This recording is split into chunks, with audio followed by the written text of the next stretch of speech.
तप्त कांचन गौरांगी राधे वृंदावनेश्वरी वृषभानुसुते देवी प्रणमामि हरिप्रिये। हे कृष्णा करुणा सिंधो दीनबंधो जगत्पते गोपेश गोपिका कांत राधाकांत नमस्तुते। वृंदाय तुलसीदेव्याय प्रियाय केशवस्य च कृष्ण भक्ति प्रदे देवी सत्यवते नमो नमः। तव नष्टप्रायेषु अभद्रेषु नित्यं भागवत सेवया भगवती उत्तम श्लोके भक्तिर्भवती नैष्टिकी त्वयि। तव कथामृतं तप्तजीवनं कविभिरीडितं कल्मषापहं श्रवणमङ्गलं श्रीमदाततं भुवि गृह्णन्ति ये भूरिदा जना। नारायणं नमस्कृतं नरं चैव नरोत्तमं देवीं सरस्वती व्यासं ततो जयेर्मुदीरये।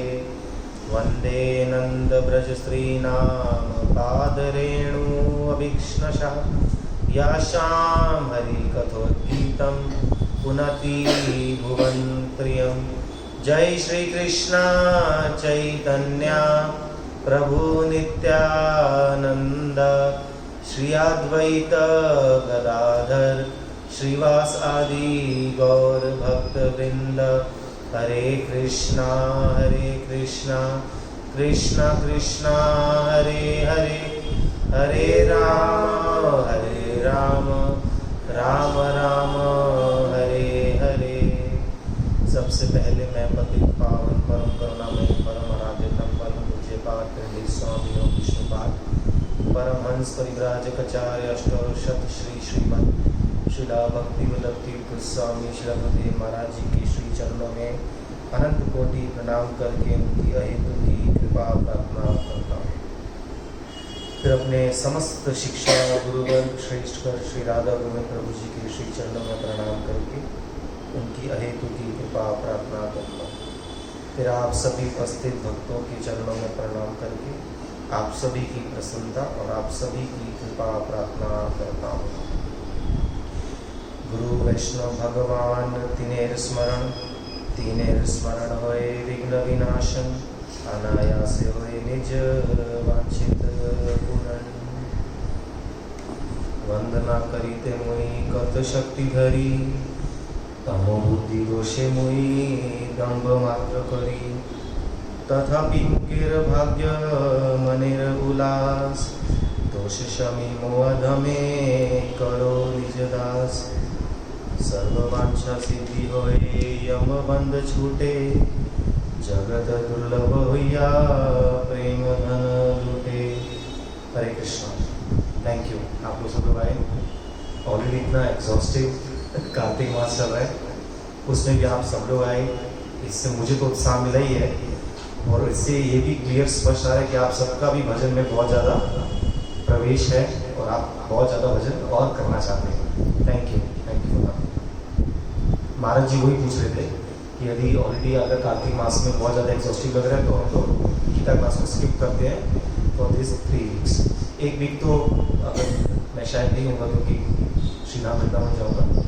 अगर आप लोग को लग रहा है नहीं बहुत ज़्यादा एग्जॉस्टिव हो रहा है तो आप लोग बता देना, तो हम लोग कार्तिक मास में गीता क्लास को स्किप कर सकते हैं ऐसे महाराज जी ने कहा है। इट्स अप टू यू, आप बता देना। लास्ट टाइम क्या पढ़ा था हमने?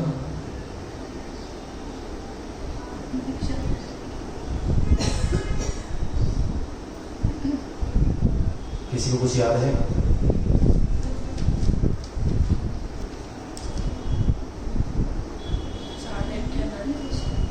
चार टाइप में बहुत बार पढ़ रहे हैं, दिन में 4 बार पढ़ रहे हैं। कौन से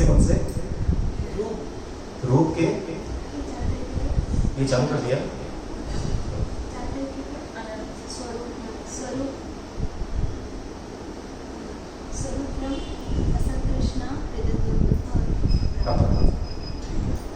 तो अनर्थ निवृत्ति कैसे होगी? आंसू भी मामा जी ने बताया। टाइम कम है और बहुत मटेरियल है आज। दो श्लोक कम से कम कवर करने हैं। जल्दी जल्दी बताइए लास्ट वीक क्या क्या सुना हमने।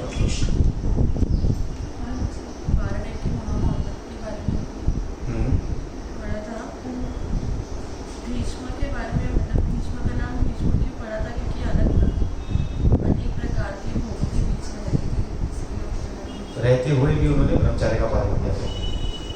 तो ब्रह्मचारी तो सब बहुत लोग हो सकते हैं ना, वो अलग से कैसे कितने महान हो गए। और दुर्योधन को हर्ष हो रहा था, नहीं हो रहा था, राइट। मेन क्रक्स ये था लास्ट टाइम के श्लोक का कि दुर्योधन बहुत ज्यादा निरुत्साहित हो गया था, क्योंकि जब वो द्रोणाचार्य के पास जाके बताते हैं, हाँ यस, तो वो उनकी बात को कहीं अनसुनी कर देते हैं। पर जब वो पितामह के पास जाते हैं तो पितामह उनको हर्ष देने के लिए शंखनाद करते हैं। एक बहुत सटल सा मैंने डिफरेंस बताया था लास्ट टाइम आप लोगों को।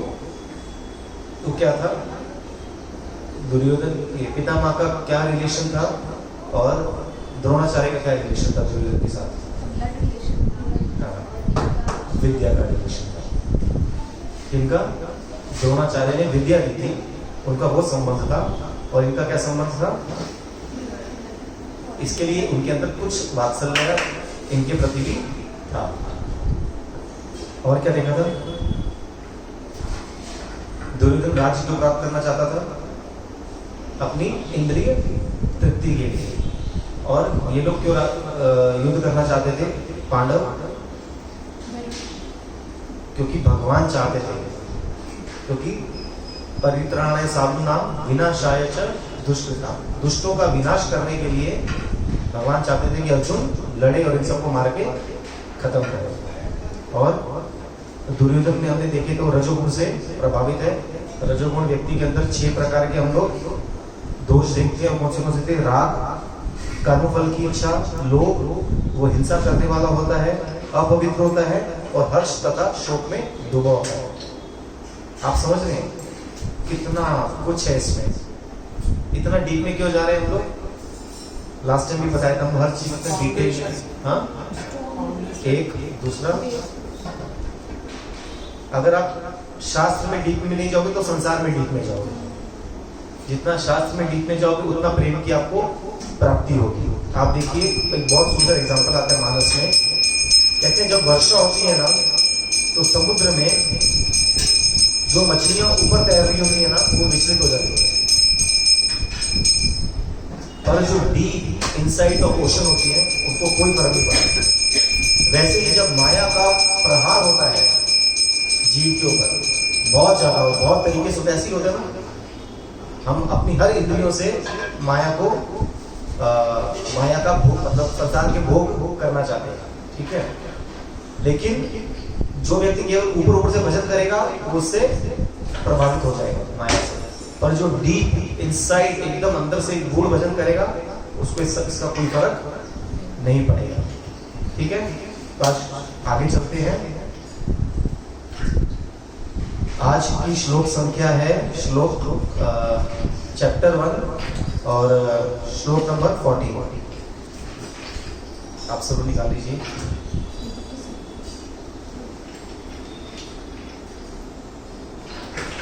आप पीछे पीछे बोलिए। तथा तथा श्वेतैर्हयैर्युक्ते श्वेतैर्हयैर्युक्ते महती स्यान्दने स्थितो माधवः पाण्डवश्चैव दिव्यो शंखो प्रदद्मतुः तथैश्वेतैर्हयैर्युक्ते तथा श्वेतैर्हयैर्युक्ते महती स्यानन्दने स्थितो महती स्यानन्दने स्थितो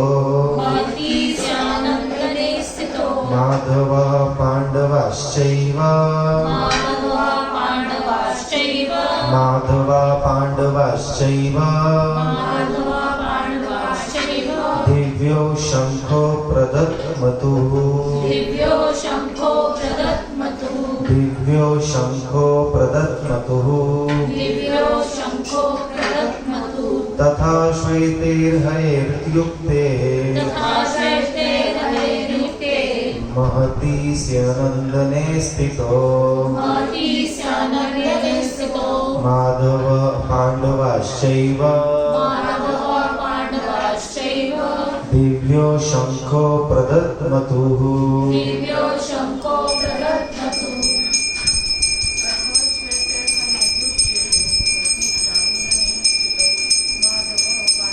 ततः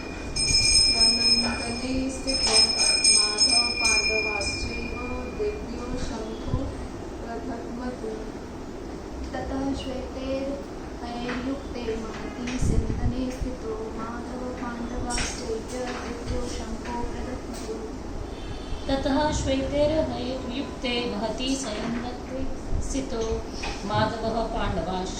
दिव्यो शंखो प्रदत्मतुः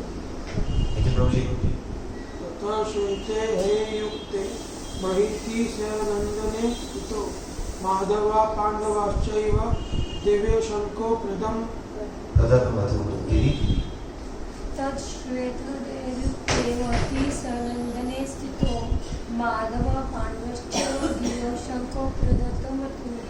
दीदी ट्रांसलेशन करो।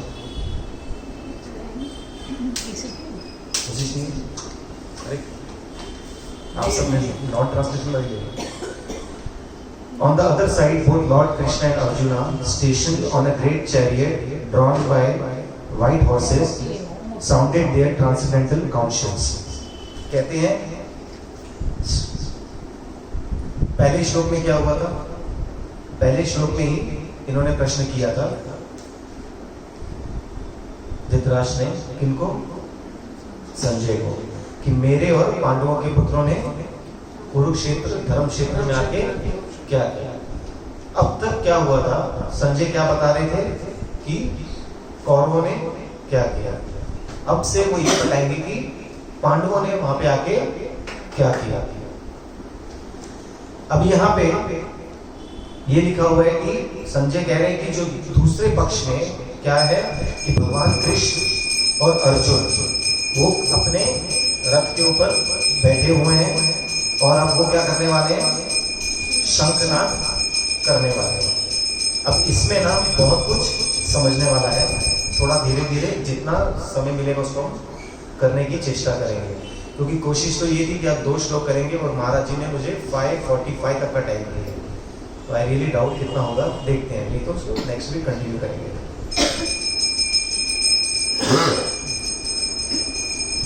अर्जुन का जो ये रथ था ये कोई सर्वसाधारण रथ नहीं था। ये रथ उसको एक गंधर्व ने दिया था। उस गंधर्व का नाम क्या था? चित्ररथ। क्या नाम था? चित्ररथ। उसके साथ में उसको 100 घोड़े दिए थे श्वेत रंग के। कितने? 100 घोड़े। और उनकी ये विशेषता थी, उनमें से भी कोई युद्ध में मर भी जाता है वो दोबारा जीवित हो जाता है। वो इतना ट्रांसेंडेंटल इनका रथ था। किसका? अर्जुन का। उसमें से इन्होंने क्या किया, जो 4 सबसे स्ट्रॉन्ग घोड़े थे उन्होंने लेके अपने रथ में लगा लिया। और ये घोड़ों की क्या खासियत थी? ये तीनों लोकों में जा सकते थे। ये तीनों लोकों में जा सकते थे। ये सोने का रथ था। इतना डिटेल में क्यों बताया जा रही है सब बातें? क्योंकि उसमें साक्षात भगवान भी बैठे हुए थे। इसके लिए उस रथ की विशेषता और बढ़ जाती है।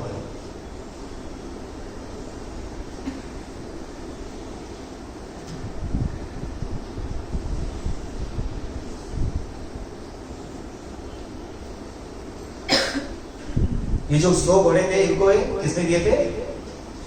चित्ररथ ने। और क्षमा करना, ये जो रथ था इनको दिया था ये अग्निदेव ने। क्या होता था ना, द्वापर युग में या उसके पहले युग में यज्ञ के द्वारा भगवान को बहुत ज्यादा प्रसन्न किया जाता था। और यज्ञ में ज्यादा क्या डाला जाता है? घी। तो अग्निदेव को इतना ज्यादा घी खिला दिया गया कि उनको पच नहीं रहा था। तो उन्होंने क्या किया, उन्होंने चेष्टा की कि ना जो खांडव वन है ना, खांडव वन में बहुत सारी जड़ी बूटियां थी। तो वो चाहते थे कि जो खांडव वन में जितनी भी जड़ी बूटियां ना, मैं सब खा जाऊं। अग्नि कोई भी चीज कैसे खाती है? उसको जलाता है। और अग्नि का एक क्या होता है, अग्नि जो है ना वो सारी डायरेक्शन से खाती है चीजों को। कब आपने नोटिस की? फ्लेम ऐसे नहीं खाली ऊपर से जो फ्लेम है वहीं से खाली उसका गर्म होगा। आप उसको लेफ्ट से टच करेंगे तो जगन्नाथ बलदेव सुभद्रा भगवान की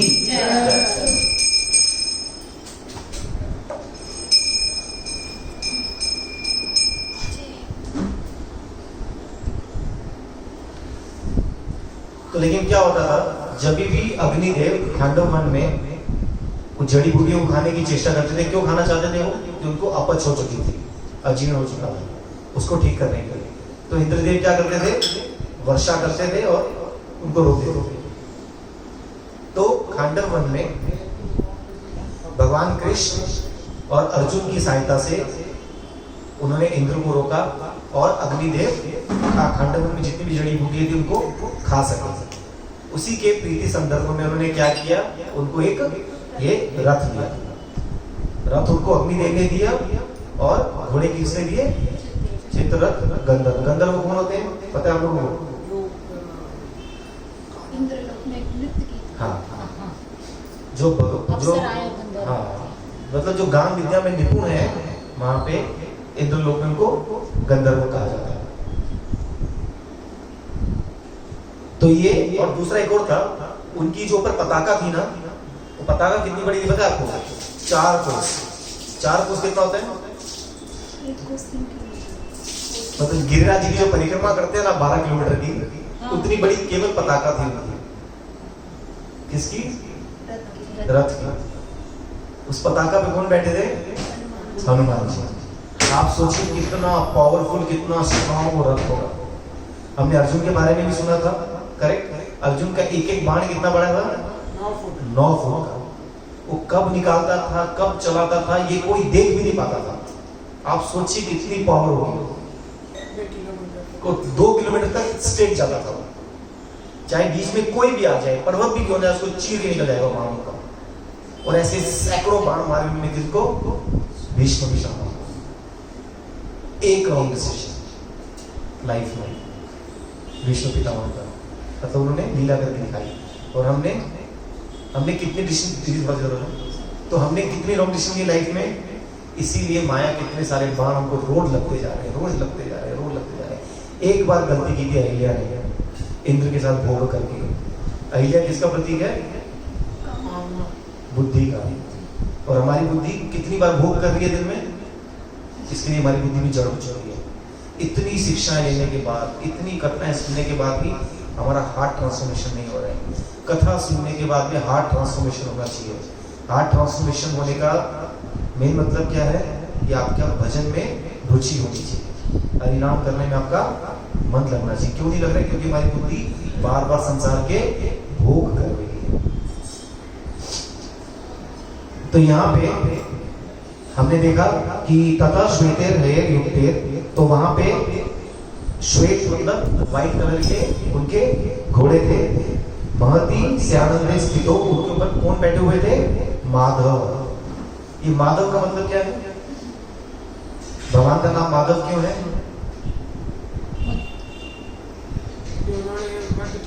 किनका?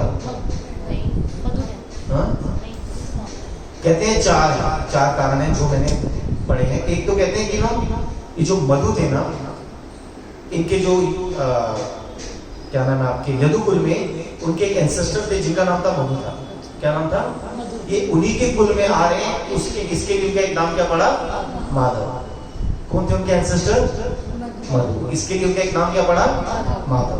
दूसरा कारण कहते हैं जो माधव का एक मतलब ये है कि जो माँ शब्द है ना, इसका मतलब है लक्ष्मी, और धव शब्द का मतलब है हस्बैंड, मतलब लक्ष्मीपति भगवान का नाम है। इसलिए उनका एक कारण नाम क्या है?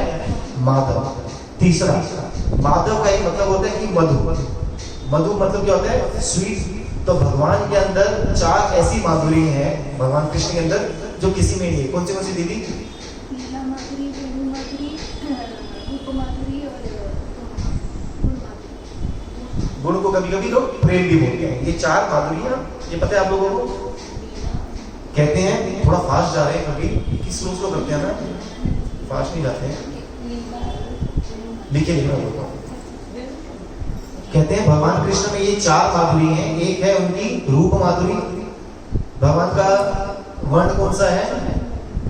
कृष्ण वर्ण या श्याम वर्ण, या तो हम कहते हैं वो ब्लूइश कलर के, राइट? पर ऐसा कहीं पे भी क्लियरली लिखा नहीं हुआ है। ये केवल एक मटेरियल अप्रोक्सीमेशन है। भगवान एकदम ही ब्लू है ऐसा कोई नहीं बोल सकता। भगवान श्याम कलर के हैं ऐसा भी नहीं बोल सकता। भगवान काले हैं ऐसा, इसके लिए क्या शब्द पता है यूज किया वैष्णव ने? जैसे घनश्याम। क्योंकि देखो कभी थोड़ा लाइट होते हैं वो, कभी थोड़े डार्क हो जाते हैं। ये केवल हमारे को समझाने के लिए मतलब मटेरियल अप्रोक्सीमेशन है। मटेरियल अप्रोक्सीमेशन हो जा रहा है कि मटेरियली लोगों को समझाने के अप्रोक्सीमेट अंदाजा लगाया गया। प्रोबेबली ऐसे ही वो दिखते होंगे, ठीक है? तो भगवान का रूप कैसा है? भगवान की लीला पे देखो माधुर्य का क्यों है? क्योंकि भगवान की साथ में आपके दोनों भाव हो सकते हैं। एक गौरव भाव हो सकता है और एक विश्रम भाव हो सकता है। इसमें गौरव भाव क्या होता है? ऑ एंड रेवरेंस। और विश्रम भाव में क्या होता है? Love and affection. उसमें भगवता का कोई भी लक्षण नहीं दिखता उसमें। आप सोचिए भगवान स्वयं छोटे से बालक होके अपने उल्टे हाथ की लास्ट उंगली के नाखून पे इतना बड़ा गिरिराज उठा रहे 7 दिन तक, फिर भी कोई नहीं मान रहा है कि ये कौन है? भगवान। वहां पे गोपी पता है आपस में क्या बात कर रही है? अरे हमारे घर से चोरी कर करके माखन खाया, इसके लिए इसमें इतनी ताकत आ गई। वो उनको श्रेय दे ही नहीं रहे ठाकुर जी को कि वो भगवान है। भगवान ने अपने मुख में दिखा दिया, पूरा ब्रह्मांड दिखा दिया। माता मान के राजी नहीं कि भगवान है। इतने बड़े बड़े राक्षसों को भगवान रोज मार रहे हैं वहां पे, फिर भी कोई मान के राजी नहीं है कि वो भगवान है। क्यों? क्योंकि उनका प्रेम का रिलेशन है उसके साथ। इसमें और भी बहुत कुछ डिस्कस कर सकते हैं, पर ये टॉपिक से हम लोग बाहर चले जाएंगे। उसके बाद में गुण माधुरी। भगवान अनेक प्रकार के गुण हैं, 64 कलाओं से भगवान युक्त है। एक कला का पार भी शारदा मतलब सरस्वती जी पार नहीं पा रही है। और वेणु माधुरी क्यों है? क्या कारण है? हाँ, इसमें माधुरी की कौन सी बात है? इसमें मधुरता किस बात की है?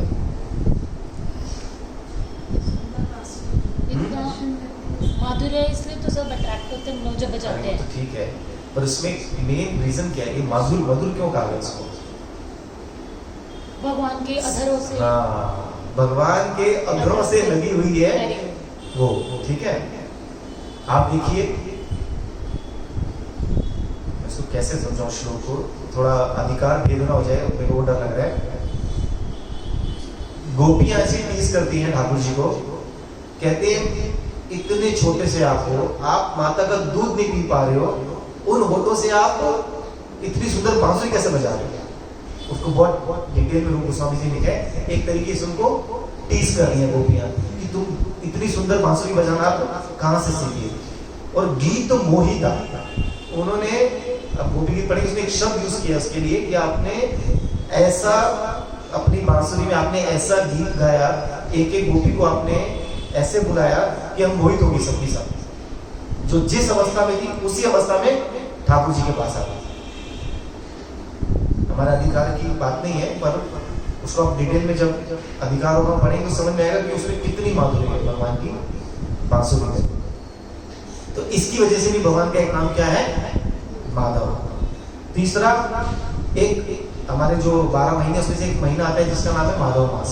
माधव मास होता है कौन सा? Spring time. स्प्रिंग टाइम में क्या होता है? बहुत ज्यादा पत्ते झड़, स्प्रिंग मतलब पत्ते नहीं, That is स्प्रिंग autumn. बहार, That is autumn. बहार। फ्लावर्स जब ब्लॉसम होते हैं, प्रेम उसका एक्चुअली प्रेम का रूप कहा जाता है, सब चीज फ्लरिश सब कुछ फ्लरिश होती है। तो भगवान के आने से भक्त के जीवन में सब कुछ फ्लरिश होने लग जाता है। इसके लिए भगवान का एक नाम है माधव। अब इसमें आप देखिए दो लोग बैठे हुए हैं, कौन कौन? एक भगवान कृष्ण स्वयं और दूसरे पीछे कौन है? अर्जुन। अर्जुन भगवान के प्रिय भक्त हैं, पर अब यहाँ पे लेकिन लीला अलग कर रहे हैं। लीला क्या कर रहे हैं? वो नर की लीला कर रहे हैं। भगवान किसकी लीला कर रहे हैं? तो साक्षात भगवान ही है। उस श्लोक में पढ़ते हैं ना, नारायणम नमस्कृतम नरम चैव नरोत्तमः। नारायण को प्रणाम, नरम चैव, नरम जो नर है, जो नरों में उत्तम है। कौन है नरों में उत्तम? अर्जुन जी, उनको भी प्रणाम। आगे देवी सरस्वती व्यासम, सरस्वती देवी को प्रणाम करते हैं। क्यों? किसका प्रतीक है? विजडम का। हमको विजडम प्राप्त हो। और व्यास देव जी को करते हैं, क्योंकि व्यास देव जी के द्वारा हमको ये सब चीजें ग्रंथ प्राप्त हुए। इसके लिए आप देखेंगे महाभारत में देखेंगे या भागवत में देखेंगे ना, बहुत बार ये मंगलाचरण में ये श्लोक यूज किया है। आप सब इसको जब भी शास्त्र पढ़े, कहीं भी कभी भी ग्रंथ खोल के पढ़े, जरूर ये श्लोक एक बार जरूर पढ़ लेना चाहिए। पीछे पीछे बोलिए आप सब, नारायणम नमस्कृतम नरम चैव नरोत्तमं देवी सरस्वती व्यासम ततो जय मुदीरये। ये श्लोक आप सब लोग चेष्टा करना याद करेंगे। मुदीर, मैं आपको भेज दूंगा। अब इसमें आप चीजें नोटिस करिए आप। अब शंख कौन बजा रहे हैं यहाँ पे? सबसे पहले भगवान कृष्ण। किस अधिकार से बजा रहे हैं ठाकुर जी? वहां पे शंख किसने बजाया? पहले भीष्म ने। भीष्म ने क्यों बजाया? भीष्म पिता ने क्यों बजाया? क्योंकि उनके वो सेनापति हैं। क्या भगवान कृष्ण यहाँ पे सेनापति है? तो फिर वो कैसे बजा रहे हैं शंख? यहाँ पे कृष्ण तुमने बजाना चाहिए था ना शंख, तो क्यों बजा रहे हैं भगवान?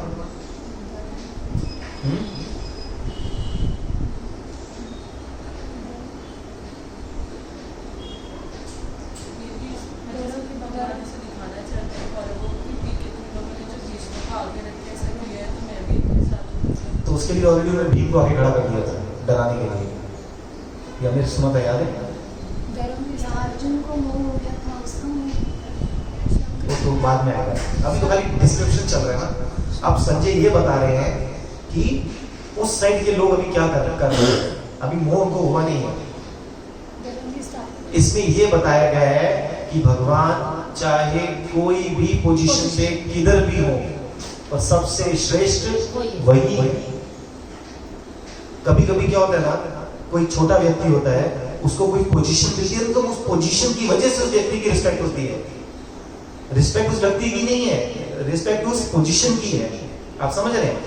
आप पुलिस, हम लोग पुलिस से क्यों डरते हैं? हम तो उसको जानते भी नहीं है, क्योंकि वो जिस पोजीशन पे, जिस संविधानिक पोजीशन पे वो बैठा हुआ है, उसका भय या उसकी रिस्पेक्ट है। पर भगवान को किसी भी वस्तु की, भगवान एक ऐसे, जिस चीज पे भगवान आ जाते हैं उस चीज का महत्व बढ़ जाता है। आप सोचिए, भगवान का एक कितने गर्व की बात है, किसी का नाम पड़ता है पार्थ सारथी। पार्थ कौन है? अर्जुन। उनके सारथी कौन है? भगवान कृष्ण। तो मतलब भगवान जिस जगह पे आ जाते हैं वो जगह सेलिब्रेट हो जाती है। मैंने आपको याद है बताया था, सोचो इतना बड़ा रथ है, जब ये रथ चलता होगा, 100 करोड़ लोग हैं वहां पे जो लड़ रहे हैं। यहाँ पे जब महाराज जी लास्ट में जय दे रहे होते हैं, कितना शोर मचा रहे होते हैं हम लोग, जय की भी आवाज नहीं आ रही होती। करेक्ट ना? ऐसे होता है ना, महाराज जी बोलते हरि बोल हरि बोल हरि, कोई सुन नहीं दे रहे। लास्ट यहाँ खत्म हो गया, अपनी बातें चालू, शोर चालू। आप सोचो अभी बातें कर रहे हैं यहाँ पे, जहां 100 करोड़ लोग लड़ रहे हैं, और इतने स्ट्रॉन्ग लोग लड़ रहे हैं जहां पे, वहां पे आवाज कहां से आई? कैसे बोलेंगे ठाकुर जी को अर्जुन कि लेफ्ट जाना है, राइट जाना है, कहां जाना है? उसको लात मारते थे। अगर लेफ्ट साइड जाना है तो लेफ्ट साइड लात मारते थे, राइट साइड जाना है तो राइट साइड लात मारते थे, सीधा जाना है सीधा लात मारते थे Thakur ji. Can you imagine भगवान क्या क्या पोजीशन देने के लिए रेडी है? तो ये श्लोक का मोटा मोटा यही मीनिंग है। इसमें कुछ और कुछ किसी को कोई डाउट है, और कुछ कोई क्वेश्चन?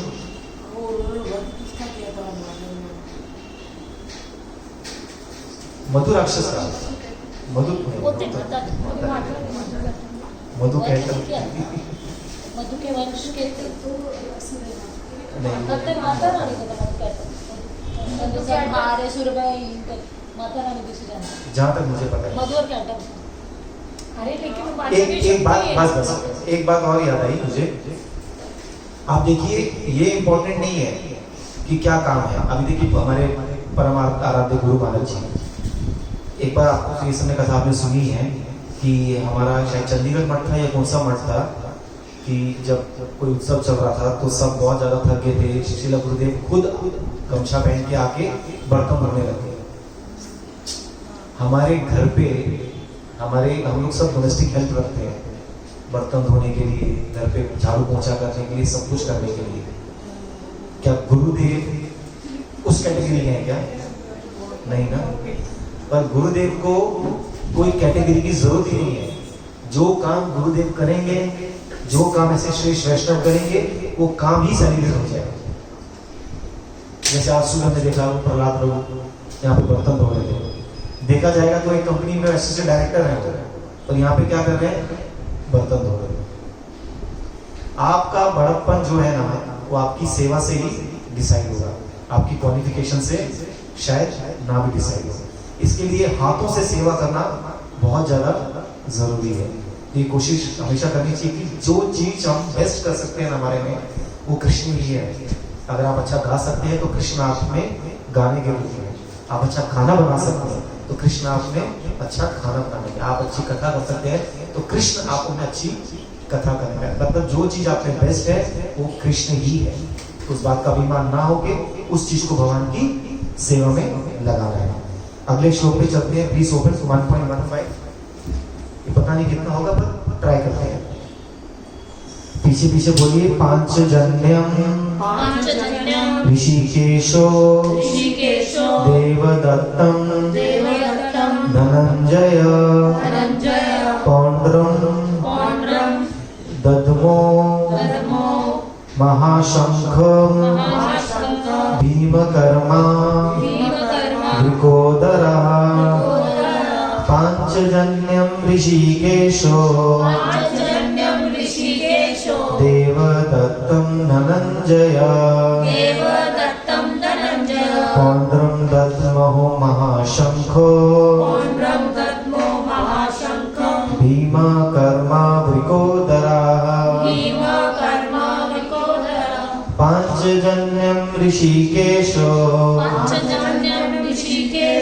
देवदत्तं धनंजय पौंड्रं दद्मो महाशंखं भीमकर्मा वृकोदरः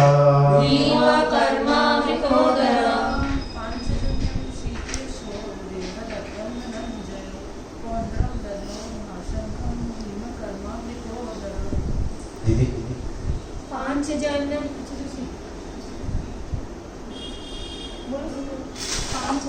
ऋषिकेशो देवदत्तं धनंजय पौंड्रं दद्मो महाशंखं भीमकर्मा वृकोदरः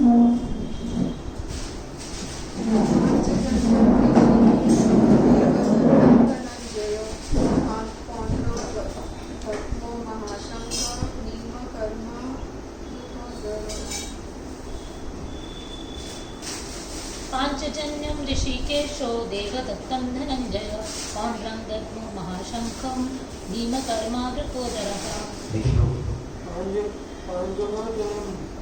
ऋषिकेशो देवदत्तं धनंजय पौंड्रं दद्मो महाशंख भीमकर्मा वृकोदरः पांचजन्यम ऋषिकेशो लाउडर जोर से बोलो।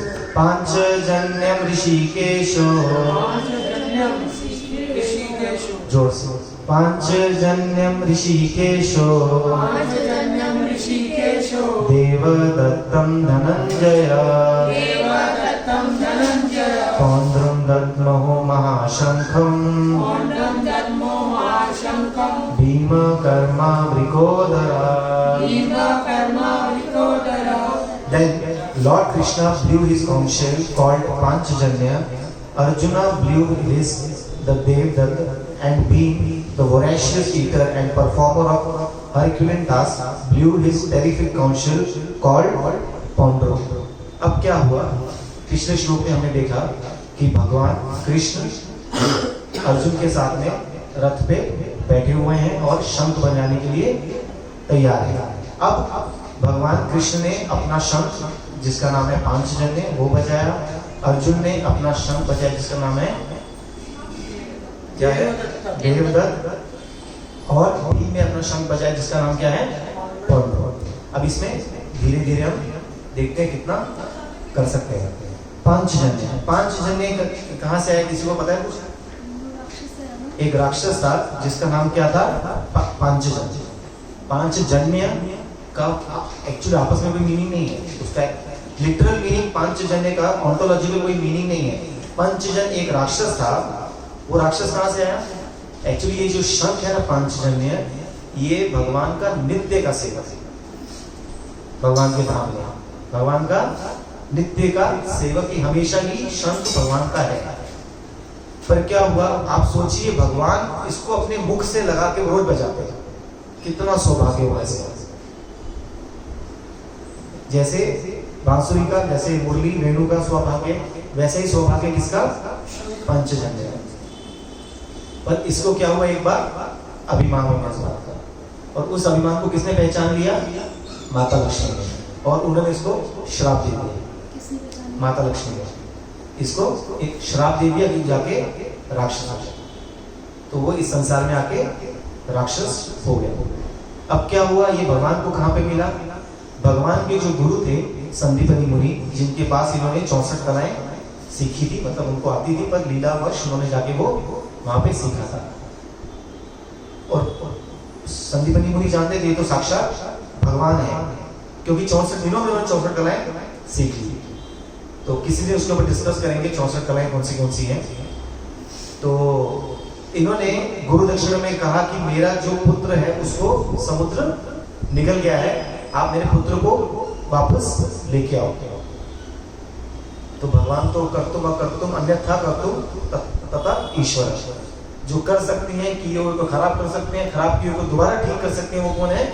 भगवान. इसका एग्जाम्पल चैतन्य महाप्रभु के जीवन में भी आता है.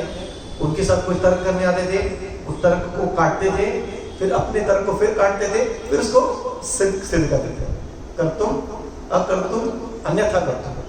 करना उसको खराब करना फिर ठीक कर देना. मानस में बहुत अच्छी लाइन आती है. कहते हैं भगवान जो गई हुई वस्तु को दोबारा प्राप्त करवा दे वही ईश्वर है. अब बोलते हैं मेरा तो ये चला गया अभी क्यों आएगा? भगवान सब कुछ कर सकते हैं. ये महाप्रभु व्यासांगन में ही ना जब भी उनका पुत्र चले गए थे तो महाप्रभु ने दोबारा उनको श्रीवास पंडित श्रीवास पंडित के पुत्र को दोबारा भगवान ही बुला सकता है.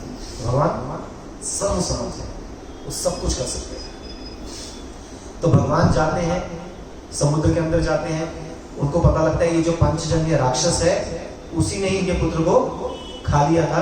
अब उनका स्थूल शरीर तो खा गया था और उनका जो सूक्ष्म शरीर था वो कहाँ चला गया था? यम यात्रा भोगने के लिए यमपुरी चला गया था. पर भगवान ने जाके जो पंचजन्य राक्षस था उसको वध कर दिया और भगवान के द्वारा वध होने के बाद में उसकी मुक्ति हो गई और वो शंख रूप में भगवान के पास में आ गया. इसके पहले मतलब जब पहली बार भगवान ने ना यहाँ पे शंख बजाया था ऐसा वैष्णव कहते हैं. कहाँ पे? युद्ध में. इसके पहले भगवान ने युद्ध किया ही नहीं था ना. जब इसको मार रहे थे जब मथुरा में इनको मारा था क्या नाम है राक्षसों को मारा था तब थोड़ी वो एक्चुअली वॉर करने गए थे. युद्ध करने थोड़ी गए थे. जो सामने आता उनको मारते जा रहे थे. एक्चुअल वॉर तो पहली बार यही था जहाँ पे भगवान यहाँ पे लड़ रहे थे और अपना पंचजन्य में शंख बजाया. पर वहां पे ऐसा कोई उल्लेख नहीं आता कि उन्होंने पंचजन्य शंख बजाया. मतलब वो युद्ध हुआ ना. युद्ध हुआ था. वैसे बोलते हैं ना प्रारब्ध को तो भगवान भी नहीं डाल सकते हैं. नहीं प्रारब्ध को नहीं डाल सकते भगवान. ये क्वेश्चन थोड़ा लोगे, थोड़ा समझा देता हूं आपको। 3 प्रकार के हमारे कर्म होते हैं, संचित, क्रियामान और प्रारब्ध। इसको कैसे समझेंगे हम? संचित कर्म समझिए, गोडाउन है, गोडाउन में बहुत सारे वीट पड़ा हुआ है, गेहूं पड़ी हुई है, ठीक है।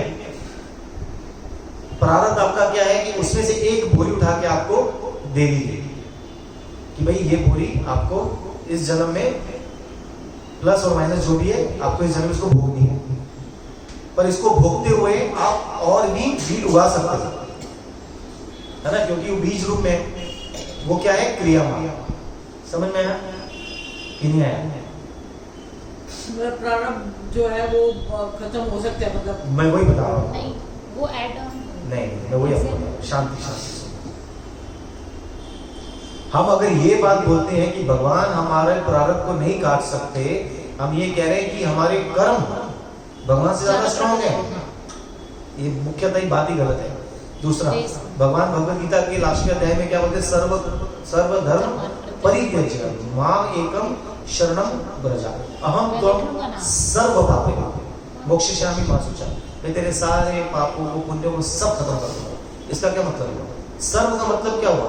इस सर्व का मतलब यही है कि आपका संचित, क्रियामान और प्रारब्ध सब भगवान नाश कर सकते हैं। दूसरा, अगर आप नामाष्टक पढ़ेंगे, नामाष्टक का 6वां या 7वां श्लोक है, उसमें क्लियरली लिखा हुआ है जब आपकी हरि नाम में रुचि उत्पन्न हो जाती है, आपके प्रारब्ध खत्म हो जाते हैं।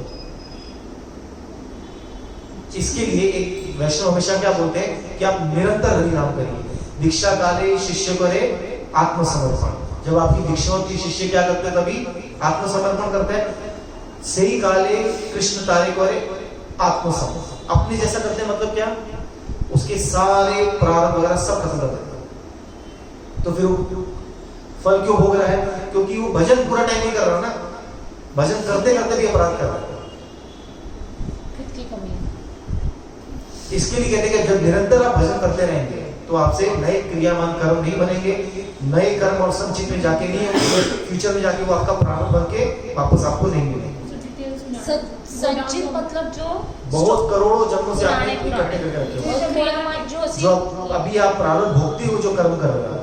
जैसे फॉर एग्जाम्पल, मेरे भाग्य में लिखा था कि आप मुझे गुस्सा करोगे, ठीक है, क्योंकि वो मेरा प्रारब्ध था, इस जन्म में मुझे आपसे गुस्सा खाना था, क्योंकि कभी तूने, ठीक है, तो पुराने साल में लगा ना खाली।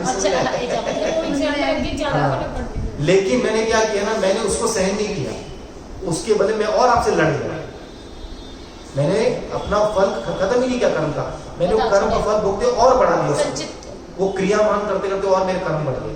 अब उसका फल कभी मिल सकता है? वो अभी भी मिल सकता है और बाद में भी मिल सकता है। इसीलिए महाभारत लिखी गई, आपको पता है। और फिर संचित जो पहले संचित बोले ना आपको, जो पहले करोड़ों जन्मों से आपने जो करके रखे थे वो है। उस लेट्स अज्यूम आपके करोड़ों जन्म से 1 करोड़ कर्म है आपके। एक सेकंड माता जी को भी राम जी के भगवान के पिता थे, तभी भी उनको अपना प्रारब्ध नहीं ऐसा, तो उसके 50 कारण है माता जी। लेट्स आता हूं आपके पास। लेट्स अज्यूम आपने करोड़ों आपने कर्म भोगने हैं, ठीक है, पर इस जन्म में तो आप करोड़ नहीं भोग पाओगे। आपको खाली ब्रह्मा जी बोला कि आप इस जब जन्म लोगे तो आपको 100 कर्म भोगने हैं, ठीक है। लेकिन वो 100 कर्म भोगते भोगते आपने क्या, उसका वो 100 कर्म तो आपने भोगे, पर वो भोगते भोगते आपने 1000 कर्म और कर दिए। अब क्या हुआ? वो 1000 उसमें ऐड हो गए। कितने हो गए? 1,09,00,000, क्योंकि 100 तो आपने भोग दिया, ठीक है। समझ में आई बात? तो करना क्या है, जब आपकी भजन में रुचि हो जाएगी, आप निरंतर जब भजन करते रहोगे, सब खत्म होगा। और इसी टॉपिक को डिटेल में जानना है। दीदी कोई क्वेश्चन है? क्या बोल रहे हो? बोलो आंटी। दशरथ जी का क्या बोलते हैं मुझे कथा में घूमती रहने के लिए ना, बोलते कि भाई प्रारब्ध पे आप भगवान ने भोगे। दशरथ राम जी भगवान है, उन्होंने पिता दशरथ जी। इसीलिए कहते हैं आप कथा कहाँ से सुनते हैं वो बहुत ज्यादा इम्पोर्टेंट है। कथा आप कहाँ सुनते हैं ना वो बहुत ज्यादा इम्पोर्टेंट है। हम क्या ये कहना चाहते हैं कि हमारे कर्म इतने स्ट्रॉन्ग हैं कि इसको भगवान नहीं मिटा सकते। अरे भगवान कहते हैं सन्मुख वही जीव मोहि जभी जन्म कोटि अग्नास हो कभी, कि जीव जैसे ही मेरे सन्मुख हो जाते थे करोड़ों करोड़ों जन्मों के उसकी पाप में खत्म कर देता हूं। हम सन्मुख नहीं हो रहे हैं ना, इसके लिए हम भुगत रहे हैं। और यदि आप ये सोचो कि मेरे प्रारब्ध खत्म नहीं होते, भगवान तो कल्प वृक्ष नहीं हुए खत्म। आप ये सोचो भगवान सर्व समर्थ है, सबना गला समर्थ स्वामी बिना मैं प्राप्त करते हैं। एक कर क्यों बोलिया सी सो क्यों मनोविसार अंगीकारो करे तेरा एक ही तरह का श्लोक है गुरुवाणी। हर नाम रहो तू मन मेरे दुख सब विसार। जब मेरा मन भगवान ही लग जाती है और निरंतर भजन करता रहती रहती है तो दुख रहेगा कि नहीं, कुछ बचेंगे। तो इसके लिए ये श्लोक को ना बहुत अच्छे से ना एक अलग तरीके से समझाते हैं कि वो क्या नाम उनका,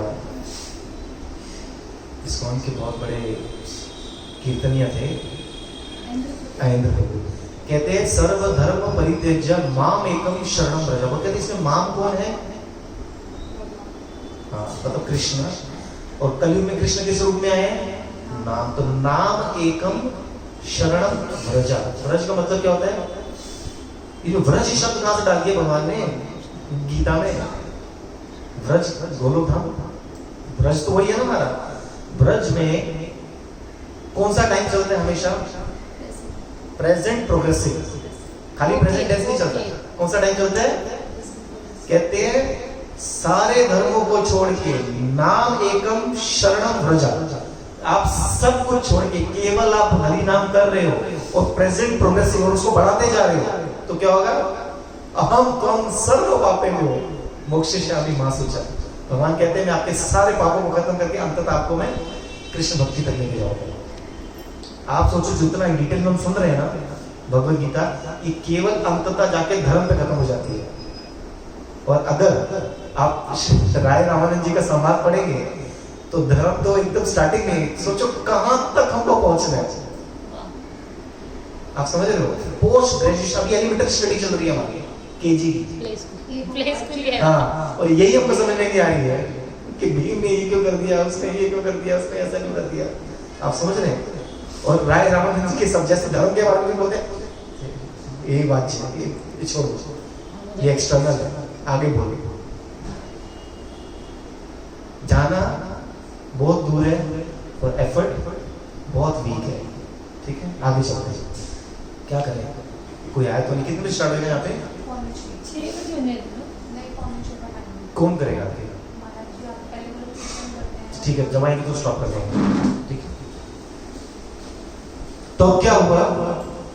तो ये पंचजन्य आपको समझ में आया कि नहीं आया? पंचजन्य कौन था? राक्षस। पंचजन्य नाम का राक्षस था, उसको अभिमान हो गया था। उसका अभिमान तोड़ने के लिए माता लक्ष्मी ने उसको हाँ यमपुरी,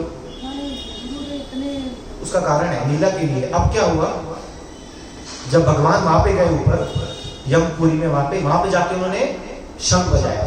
जब शंख बजाए यमराज बाहर आए, उन्होंने उनकी स्वागत किया और उन्होंने कहा कि यम यातनाओं से मेरे गुरु के पुत्र को छुड़ाओ। उनको छुड़ाया, लेकिन उसमें एक बहुत बड़ी बात और होगी, जिसने भगवान का शंखनाद वहां पे सुना उन सबका उद्धार हो गया। तो कभी कभी क्या करते हैं भगवान अपने पार्षदों को भी कुछ ऐसी सिचुएशन में डाल देते हैं जिसके द्वारा और करोड़ों लोगों का उद्धार हो जाए। अभी शिला स्वामी महाराज जी भगवान का प्रचार करने के लिए अमेरिका गए, 3 बार उनको तो हार्ट अटैक आ गया। क्या उनके प्रारब्ध थे क्या? Please understand the point. Actually बहुत डिटेल का डिस्कशन है, नेक्स्ट टाइम जरूर आप इनको याद दिलाना, इसको हम डिटेल में बात करेंगे। भगवान ये बताना चाहते हैं कि कितना भी कष्ट आ जाए आपको भजन नहीं छोड़ना है, आपको भजन में आगे आगे बढ़ना है। वहां पे जाके कितना सुंदर श्लोक में हर बार मेरे ये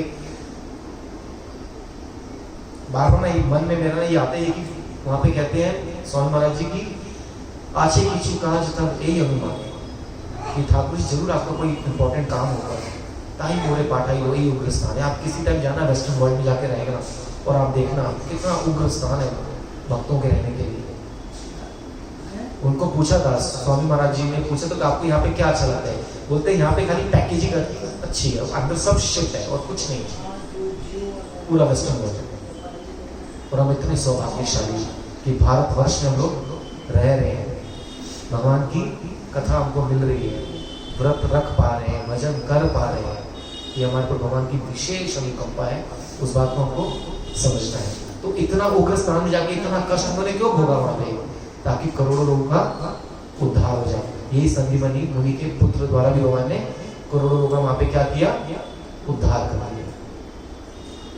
दूसरा यहाँ पे शब्द हुआ है, यूज हुआ है ऋषिकेश।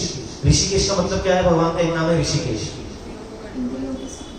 ऋषिकेन ऋषिकेश सेवया भक्ति उच्यते। कहते हैं हमारी कितनी इंद्रियां हैं? 10। 5 ज्ञान, 5 कर्म, 1 मन। एक उनका राजा मन, ठीक है। तो भगवान का एक नाम है ऋषिकेश, मतलब कंट्रोलर ऑफ द सेंसेस, जिसका मतलब है जो इंद्रियों के स्वामी है। इसके लिए भगवान का एक नाम क्या है? ऋषिकेश।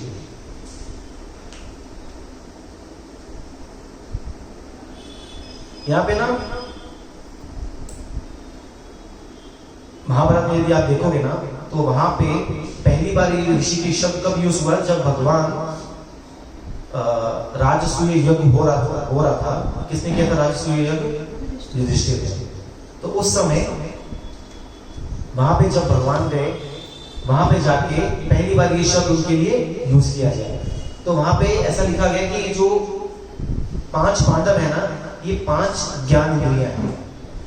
कहते जब हम अपनी इंद्रियों द्वारा भगवान की सेवा करेंगे तो उससे क्या होगा? इंद्रियां हमारी प्रसन्न होगी। तो वैसे ही जब भी भगवान कृष्ण पांडवों को मिलते थे तो उनको बहुत ज्यादा सुख का अनुभव होता था। यहाँ तक कि आप जब कुंती देवी की स्तुति देखेंगे, वो क्या मांगती है भगवान से? वरदान, अनेक प्रकार के कष्टों का वो वरदान मांगती है। बोलते भगवान जब जीवन में कष्ट थे तब आप हमारे पास में थे, और जब जीवन में सुख आया तब आप हमारे से दूर हो गए। तो ये एक कारण और है। अब इनका कौन सा, आई थिंक स्टॉप करते हैं क्योंकि वो स्टार्ट रहेगा ना, ये बहुत लंबा प्रसंग है आगे। कोई क्वेश्चंस किसी को? एनीथिंग? यदत्र स्खलितं किंचित विद्वांसः पूरयन्तु तत्, यदत्र सौष्ठवं किंचित तद्गुरुरेव मैंने। यदत्र स्खलितं किंचित, यदि कथा में कुछ दोष हुआ हो, आप लोग विद्वान लोग हैं, उसे ठीक करिएगा। और यदत्र सौष्ठवं किंचित, यदि कथा में कुछ अच्छा था तो तद्गुरुरेव, सब मेरे गुरुदेव की कृपा से, आप सबके आशीर्वाद से था। वांछा कल्पतरुभ्यश्च कृपा सिन्धुभ्यैव च पतितानां पावनेभ्यो वैष्णवेभ्यो नमो नमः। एक बार 12 बार महामंत्र करते हैं, फिर विश्राम। हरे कृष्णा कृष्णा कृष्णा हरे हरे, हरे राम राम राम हरे हरे।